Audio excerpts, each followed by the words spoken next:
think this government, in its new avatar, has enough new energy, new vigor to be able to deliver on the promises Prime Minister Modi made in 2019 in time for the next elections of 2024? After 7 years where the government has largely been very status quoist in its choice of ministers, Mr. Modi has not wanted to really be too disruptive when it comes to his ministers, not too many reshuffles. I think that makes a difference. So I think on the energy factor, no doubt, with a number of younger MPs becoming ministers, it helps.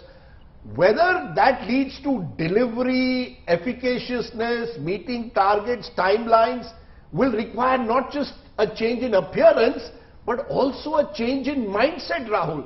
There is a fair mix of people, young, old, women, experienced, people who've come with administrative experience, either in the bureaucracy or have been ministers in the past in state legislative assemblies and state governments.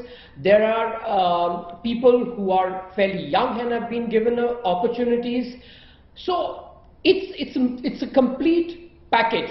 Given the situation in the last 2 years since this government came to power, every policy, whether it comes to the health emergency or the economic slowdown, we've seen this government failing. This is a government which is commonly known as Modi Sarkar. The hopes of the people center around one personality, that is Prime Minister Modi. In the second 5 years, first 6-8 months okay, then the COVID hit, and we've been through 15 months of deep pain. The economy is in pain, people have lost their jobs, and people have lost their income, consumption is down. So government has got 3 years before the next election to remedy, and having new faces with fresh energy, like Radeep said, is very good. Which is the first ministry everyone in this country thought should be addressed? Finance. It's the economy, the biggest disaster of the last couple of years. Before COVID, during COVID, after COVID, is the economy.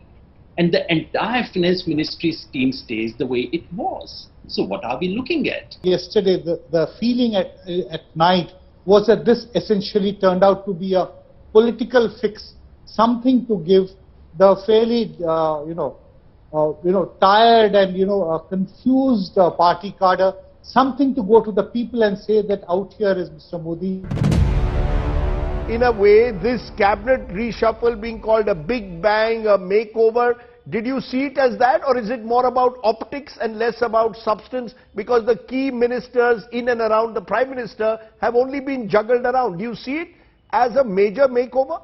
Well, it's not a major makeover. It's certainly an important turning point for the Modi government, which has been in deep trouble for the last 1 year, not just because of the COVID, but the fact that the economy continues to stagnate. There are serious concerns about economic growth. There are serious concerns about coming out of the impact of the lockdown. There are serious concerns about the unemployment rising, poverty rising, uncertainty about the future. We have seen the consequences of all that in the recent assembly elections. The Prime Minister's own popularity rating has come down. So this cabinet reshuffle, I imagine, was aimed at addressing a lot of challenges that the government is facing. You're right, the economic policy team has not been touched. We don't have any change in the ministries of finance or commerce or industry or even Niti Aayog, so, or indeed in the Prime Minister's office. So the core economic policy team remains in place. Now, therefore, I don't expect any major change in what the Prime Minister is likely to do as far as the economy is concerned. 12 ministers went out. The Prime Minister is saying, learn from their experience. Is this an attempt to send out a signal that they weren't axed for non-performance? A lot can be learned from the ministers who are not part, but I think it's a general message from the Prime Minister that they should meet all the seniors.